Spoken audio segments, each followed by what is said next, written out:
Thanks for tuning in and welcome to The Brush.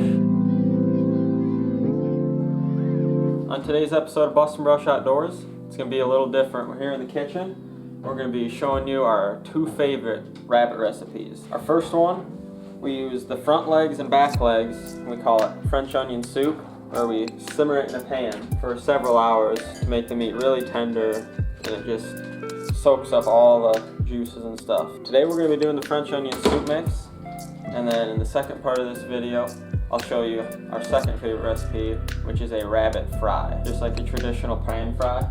I'll show you that too, and we use the backs for that. That's it for me. I'll turn it over to Justin. He'll be showing you how to cook the French onion soup mix.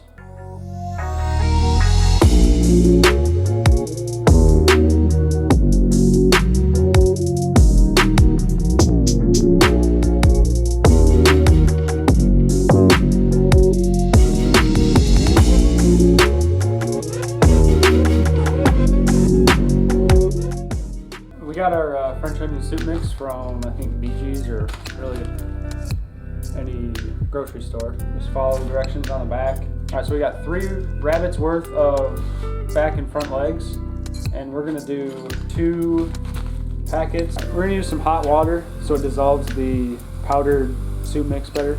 All right, just take our soup mix in a big bowl.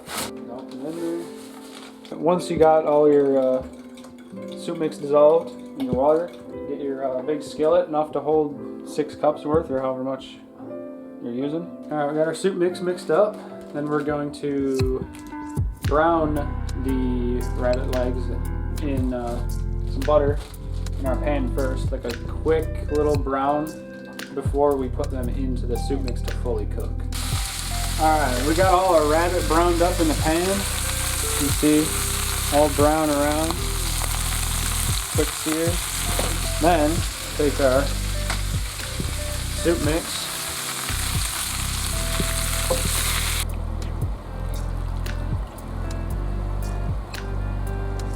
alright, once you got enough, covers all your rabbit up. You want to let it simmer for about 4 or 5 hours. The longer you simmer the rabbit, it gets just more tender, so you can simmer it as long as you want, but we normally do about 4 or 5 hours. Alright, we'll see you about 4 or 5 hours when it's ready for the taste test. Stay tuned. It's been about 4 hours since we put these in, and we're going to do a taste test, see how it turned out. See, it's just falling right off the bone. That's what you want. Pretty good. That was a pretty big piece, as I say. Probably could let the bigger pieces go a little longer, but it's still pretty tender. Tastes pretty good. It's a really easy way to cook up a lot of rabbit. And we'll have our next recipe, fried rabbit. Stay tuned.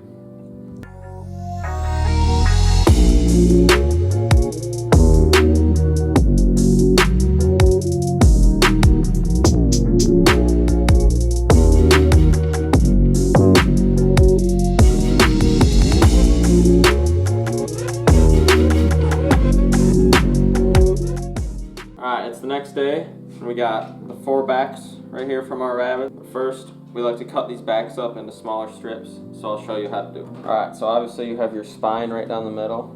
I like to take the meat on each side right off first. Alright, so after I got both sides of that meat off, we have those 2 pieces that I'll show how to cut up in a minute. And then I also like to take these tenderloins right off the other side of the back. We got these 2 back pieces, and first I like to trim all of this silver skin off because that makes it real tough when you're eating it.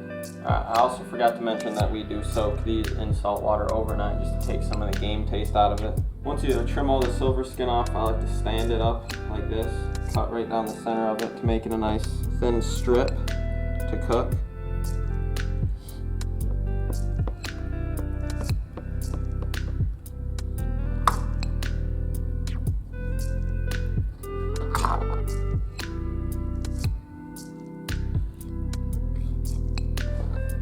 Now it's a nice thin piece. It'll fry up real nice. As you can see, out of 1 back, we got 6 nice pieces right here. 4 from the back, and then 2 tenderloins for really good frying. I'm gonna finish up these other 3 backs, and I'll catch you guys when I'm done. Alright, got all the meat cut up here.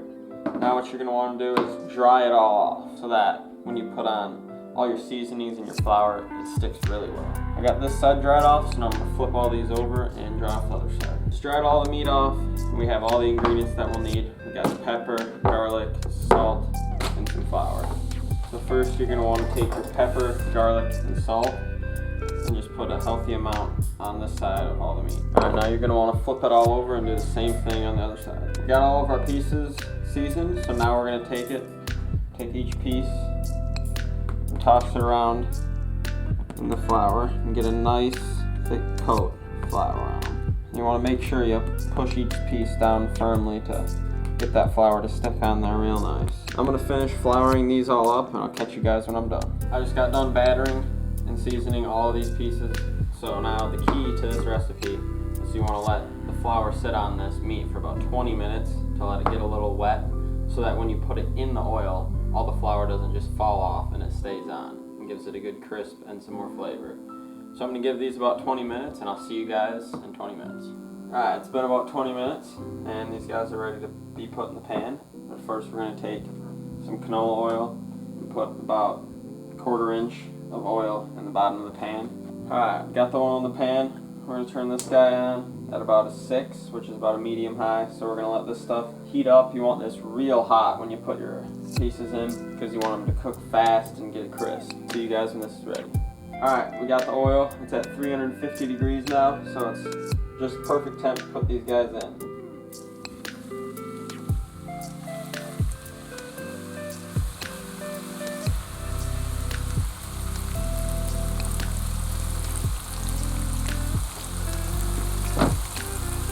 Alright, once you got them in the pan, you want to let them go for about a minute to a minute and a half on each side. And you want to make sure you get it to 160 degrees internal temp. Alright, we just got all the rabbit done. All the pieces, got a little tenderloins over here.